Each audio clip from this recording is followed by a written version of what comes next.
этой главе на главную сцену выходит тот самый Сергей Сергеевич Паратов.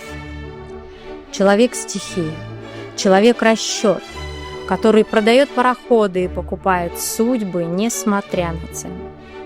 Его девиз прост: жизнь коротка, и надо уметь ею пользоваться. Глава 2. Ничего заветного. Едва смолк пушечный выстрел, как сонная площадка перед кофейней пришла в движение. Иван, бросив все дела, восторженно закричал: «Пушка! Барин приехал! Сергей Сергеевич пожаловали!» Гаврила важно кивнул, поправляя жилет. Иван не ошибся. Из-за поворота показалась пустая коляска, медленно поднимающаяся в гору, а следом за ней шли и сами господа. Паратов шел впереди, подтянутый, в черном облегающем сюртуке и высоких лаковых сапогах, которые хищно поблескивали на солнце. Белая фуражка была чуть сдвинута на лоб. Через плечо небрежно переброшена дорожная сумка. В каждом его движении сквозила уверенность человека, привыкшего, что мир расступается перед ним. Иван бросился к нему с веничком, намереваясь обмести дорожную пыль. Но Паратов лишь усмехнулся. «Да что ты! На Волге не пыльно, я ж с воды!» Он небрежно бросил ему рублевую бумажку и повернулся к Нурову и Выживатому. «Так вы меня самолетом ждали, Василий Данилович?» Голос Паратова звучал густо и властно. «А я решил ласточку не жалеть. Хотел обогнать рейсовый, да машинист-голландец струсил. Вылез из своей конуры, кричит: «Если еще хоть полено подкинете, в воду брошусь». Арифметика у них вместо души, давление в котле рассчитываю. Он весело рассмеялся и вдруг представил своего спутника, странного господина в длинном плаще и широкополой шляпе, надетой на бекрень. «Господа, рекомендую. Робинзон». Спутник важно раскланялся, но в его облике было что-то нелепое, актерское. Пока Паратов травил байку о том, как он подобрал этого горе-артиста с необитаемого острова посреди Волги, куда того высадил капитан за пьяные дебоши, Робинзон тоскливо поглядывал на двери кофейни. «Серж!» – прохрипел артист. «Полдень, мой друг, я стражду». «Ну, ступай, черт с тобой!» – отмахнулся Паратов, приказав Гавриле давать барону не больше одной рюмки. «Я, господа, питаю слабость к артистам. В дороге скука смертная, а этот хоть потешный, смешит. Могу вам его на пару дней одолжить, если душу отвести захотите». Разговор быстро перешел к делу. Кнуров, глядя на красавец-пароход у пристани, спросил: «Как же вам, Сергей Сергеевич, ласточку не жаль продавать?»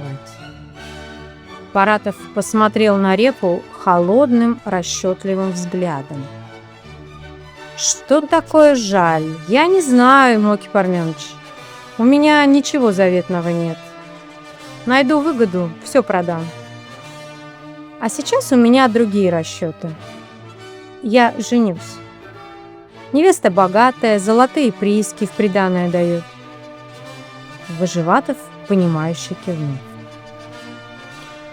«Приданое было знатное. Достается оно мне недешево», – продолжал Паратов, закуривая дорогую сигару. «Придется со свободой прощаться, с цыганами, с веселой жизнью. Тесть старик строгий, чиновный, там уж не покутишь. Надевай фрак да говори по-французски. Вот я на Робинзоне теперь и практикуюсь. Так что эти последние вольные дни надо провести как можно веселее. Паратов обернулся к кофейне, где на пороге снова возник Робинзон. Вид у актера был да нельзя важен, хотя в углах губ еще виднелись крошки праздничного пирога. Сергей Сергеевич окликнул его по-французски, забавляясь своим новым амплуа. Робинзон, не моргнув глазом, выдал в ответ густой коммент, чем вызвал искренний хохот Паратова. Господа переглянулись. Тон был взят верный. Выживатов тут же подхватил игру, пообещав Робинзону, что в этом городе его никто не выдаст. Для всех он будет важным иностранцем. Правда, иностранец быстро перешел на коммерческий лад. Узнав, что Василий Данилович купец богатый, Робинзон милостиво позволил называть себя на «ты» и первым делом попросил нового друга оплатить его счета в кофейне. «Гаврила, запиши», – весело распорядился Выживатов. «Сергей Сергеевич, мы нынче вечером такую прогулку за Волгу сочиним, век не забудете. На одном катере цыгане, на другом мы». Гаврила, почуяв крупный заказ, расплылся в поклонах. «У меня, Сергей Сергеевич, 2 ананаса вас дожидаются. Специально берег. К 6 часам все исполним в лучшем виде. А назад поедете, фонарики разноцветные на катерах зажжем». Паратов довольно кивнул. Ему хотелось шума, блеска и бесшабашного веселья, последнего перед тем, как он наденет фрак и отправится под венец к золотым приискам. «Главное, чтоб весело», — подтвердил он. «Я прощаюсь с холостой жизнью, так пусть будет что вспомнить. Прошу вас сегодня ко мне откушать». Тут Выживатов и Кнуров засмеялись. «Эка досада, Сергей Сергеевич. Нельзя нам сегодня, мы отозваны. Лариса Дмитриевна замуж выходит. Так мы у жениха обедаем». Паратов замер. Имя Ларисы на мгновение заставило его замолчать. Взгляд стал задумчивым.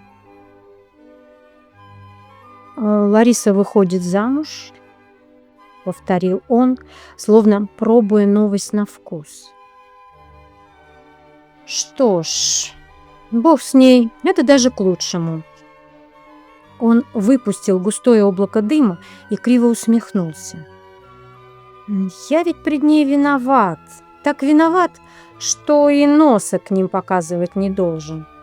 А раз она выходит замуж, значит, старые счеты покончены. Теперь я могу снова явиться, поцеловать ручки ей и тетеньке Харите Игнатьевне. Ведь я чуть не женился на ней в прошлом году. Вот бы людей насмешил, разыграл бы дурака. А так на душе полегче. Дай бог ей здоровья, заеду к ним, обязательно заеду. Любопытно поглядеть, каков он, этот муж». «Уж, наверное, и вас пригласят», — вставил Выживатов. «Само собой, как же без меня?» В голосе Паратова снова зазвучала привычная властность. Кнуров заметно оживился. Перспектива провести скучный обед у Карандышева в компании Паратова и его Робинзона теперь казалась ему куда привлекательнее. Господа договорились встретиться у Агудаловых и там же решить, как продолжить кутеж. Решили даже нанять 3-й катер для полковой музыки. «Жизнь коротка», — заключил Паратов, поправляя фуражку, «и надо уметь ею пользоваться».